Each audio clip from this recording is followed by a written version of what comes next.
சிறுகடிக்க ஆசை சரியில்ல. டுடே எபிசோட்ல நம்ம மீனா இருந்துட்டு ஹாஸ்பிட்டல்ல நம்ம சீதாவுக்கு நடந்த எல்லா விஷயத்தையும் வீட்ல சொல்றாங்க. அதுக்கு அடுத்து தான் பார்த்தீங்கன்னா, மீனா இருந்துட்டு அந்த மேனேஜர் கிட்ட எவ்வளவோ பேசி பார்க்குறாங்க. "இங்க பாரும்மா, இந்த பொண்ணு பணம் எடுத்துட்டு போயிருக்கா.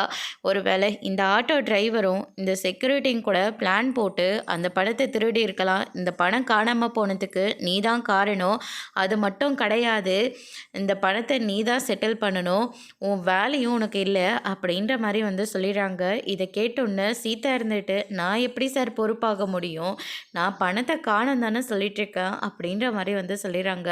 மீனாவும் இருந்துட்டு, "சீதா எப்படி சார் பொறுப்பாக முடியும்?" அப்படின்னு சொல்லிட்டு மீனாவும் சொல்லிட்டுருக்காங்க, "இங்க வளவளன்னு பேசிட்டு இருக்காதீங்க. நானே என் வேலைய எப்படி காப்பாத்திக்க போறேன்னு எனக்கே தெரியல. அதனால நீங்க தான் இது எல்லாத்துக்கும் பொறுப்பு." அப்படின்னு சொல்லிட்டு அங்கேருந்து அந்த மேனேஜர் போயிடுறாங்க. அதுக்கு அடுத்து தான் எல்லாருமே சீதாவை தப்பாக பேசிகிட்டு இருக்காங்க.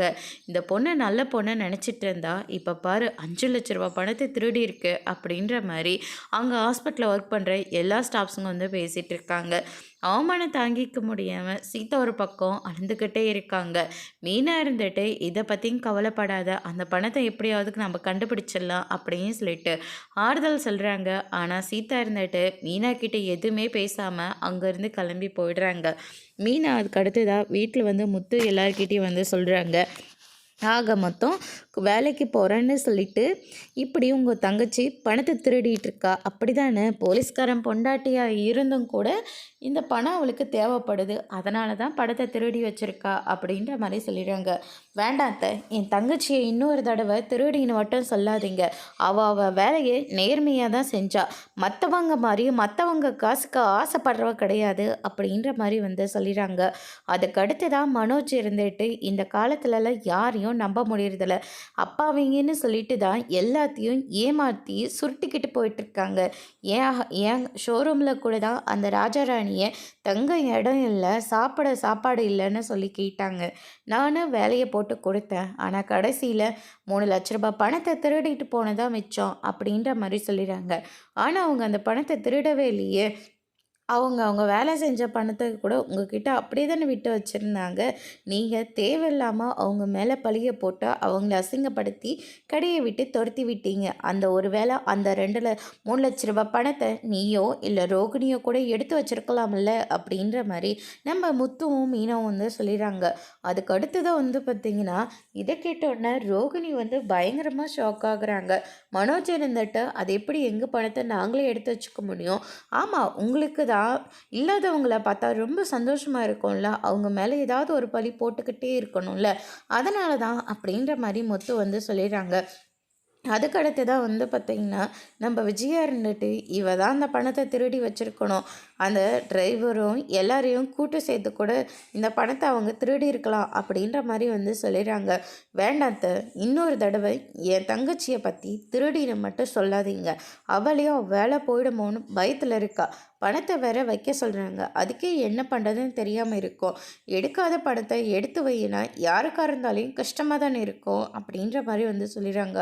அதுக்கு அடுத்து தான் பார்த்திங்கன்னா, இல்லாத நிலைமையை போக்கிக்கிறதுக்காக தானே இந்த மாதிரி பேங்க்கில் தினமும் கேஷ் பார்க்குறாங்க. கேஷோட ஆசை வந்திருக்கும்.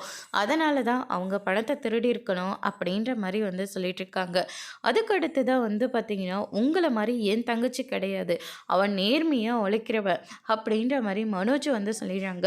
உடனே விஜயா இருந்துட்டு, "என்னடி வாய் ரொம்ப நீளுது, எதுக்காக என் பையனை அப்படியெல்லாம் பேசிகிட்டு இருக்க?" அப்படின்னு சொல்லிட்டு "பின்ன என்ன, இவரை மட்டும் என் தங்கச்சியை திருடின்னு சொல்லுவாங்க.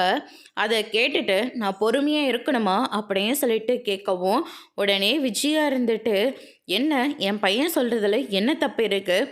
அவள் பணத்துக்காக தான் இது எல்லாத்தையும் பண்ணிகிட்ருக்கா. அந்த வேலை பார்த்ததும் அதுக்காக தான்.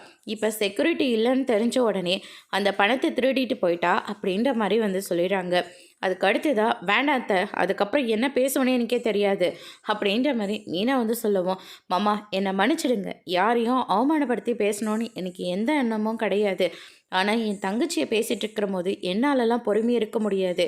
அப்படின்ற மாதிரி விஜயாவை பற்றி மீனா இருந்துட்டு நம்ம அண்ணாமலை கிட்ட சொல்கிறாங்க. அண்ணாமலை இருந்துட்டு அவள் தான் நாக்கில் நரம்பு இல்லாமல் நடந்துப்பா. ஆட்டோ டிரைவர் வேற அப்படி நடந்துக்கிட்டு தான் நீங்கள் சொல்கிறீங்க.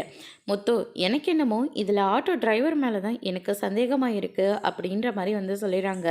முத்து இருந்துட்டு ஆமாப்பா, எனக்கும் அவர் மேலே தான் சந்தேகமாக இருக்குது அப்படின்னு நம்ம முத்தும் ஒரு பக்கம் சொல்லிடுறாரு. சரி மீனா, நான் அப்புறமா நான் இதில் இந்த விஷயத்தில் தலையிடுறதா என்னன்னு எனக்கு ஒன்றும் தெரியல அப்படின்ற மாதிரி சொல்கிறாங்க. என்னங்க நீங்கள் இப்படியெல்லாம் பேசிகிட்டு இருக்கீங்க? சீதா 1000 கோவமாக இருந்தாலையும் அவள் நம்ம வீட்டு பொண்ணுங்க, நம்ம வீட்டு பொண்ணை எப்படிங்க அத்தனை பேருக்கு முன்னாடி விட்டு கொடுக்க முடியும் அப்படின்னு சொல்லிட்டு நம்ம மீனா வந்து சொல்லிடுறாங்க. இதோ இந்த ஒரு வார்த்தை சொல்லிட்டு இல்லை, இந்த விஷயத்துக்காகவே நான் மீனாவுக்கு ஹெல்ப் பண்ணுறேன் அப்படின்னு சொல்லிட்டு செல்வத்துக்கு உடனடியாக ஃபோன் பண்ணுறாங்க. நான் சொல்கிற அட்ரஸ்க்கு வந்துடு அப்படின்ற மாதிரி வந்து சொல்லிடுறாங்க. நேராக ஆட்டோ டிரைவர் மணியோட வீட்டுக்கு போகிறாங்க. அங்கே கதவை தட்டுறாங்க, கதவே திறக்கிறதில்ல. யார் வேணும் அப்படின்னு சொல்லிட்டு உள்ளேருந்து ஒரு அந்த அம்மா மட்டும் சவுண்டு போட்டுட்ருக்காங்க. என்ன விஷயம்? நாங்கள் மணியோட ஃப்ரெண்டுமா அப்படின்ற மாதிரி சொல்கிறாங்க.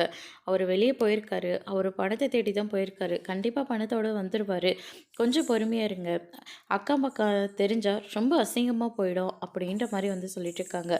ஏம்மா என்னதாம்மா பிரச்சனை அப்படின்னு சொல்லிட்டு நம்ம முத்துவும் செல்வமும் கேட்கவும், அதுக்கு அடுத்து தான் எனக்கு ரொம்ப பயமாக இருக்குங்க, தயவு செஞ்சு வெளியில் போயிடுங்க, அவர் வந்ததுக்கப்புறமா நாங்களே எல்லா பொருளையும் காலி பண்ணிக்கிறோம் அப்படின்ற மாதிரி வந்து சொல்லிடுறாங்க. ஏதோ நீங்கள் பெரிய பிரச்சனையில் இருக்குன்னு மட்டும் தெரியுது, ஆனால் என்ன பிரச்சனைன்னு எனக்கு தெரியல, தெளிவாக சொன்னீங்கன்னா எல்லாத்தையும் நான் சரி பண்ணி கொடுக்குவேன் அப்படின்னு சொல்லிட்டு முத்து வந்து சொல்லிடுறாங்க. அதுக்கடுத்து தான் அவங்களுடைய தங்கச்சியோட கல்யாணத்துக்கு ஒரு கந்துவரிக்காரங்கிட்ட 5 லட்ச ரூபாய் பணத்தை வாங்கினாரு. அது இப்போ குட்டி மேலே குட்டி போட்டு 6 லட்சமாக வந்து நிற்கிது.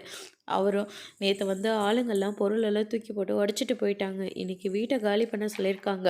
அவங்க சொன்ன டைமுக்குள்ளே நாங்கள் வீட்டை காலி பண்ணலைன்னா எங்கள் எல்லாரையும் கழுத்தை பிடிச்சி வெளியே தள்ளி விட்டுருவாங்க. பிள்ளையோட நான் போய் தற்கொலை பண்ணிக்கிறத தவிர எங்களுக்கு வேறு வழியே இல்லை அப்படின்ற மாதிரி வந்து சொல்லிடுறாங்க. அதுக்கடுத்தது வந்து பார்த்திங்கன்னா சத்யாவும் அவங்களுடைய ஆட்களும் வராங்க. அவங்கள பார்த்த உடனே முத்து வந்து பயங்கரமாக ஷாக் ஆகுறாங்க.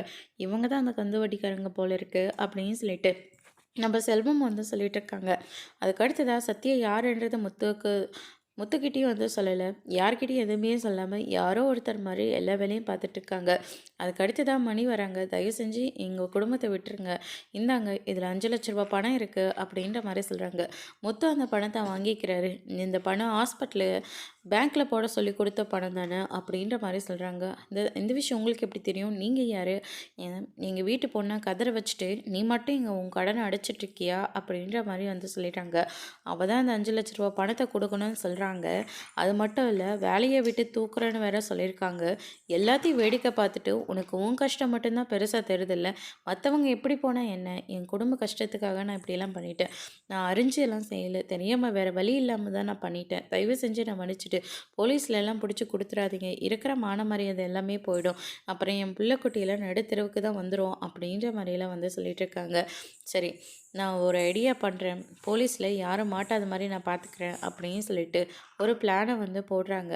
பணம் வந்து திருடு போல், பணம் வந்து உண்மையாகவே திருடிட்டாங்க, வழிமறித்து நான் அந்த பணத்தை வாங்கிட்டேன், அதுக்கப்புறம் தேடி கண்டுபிடிச்சி கொடுக்கறதுக்குள்ளே எனக்கு டைம் ஆச்சு, இதில் அவங்களும் ஒத்துக்கிறாங்களா கேளுங்க அப்படின்ற மாதிரி சத்யா கிட்டே கேட்கவும் சத்யாவும் சரி அப்படின்ற மாதிரி வந்து சொல்லிடுறாங்க. இந்த பக்கம் சீதா தான் பணத்தை திருடி இருக்காங்க அப்படின்னு சொல்லிட்டு போலீஸ் வந்து விசாரிச்சுட்டு இருக்காங்க.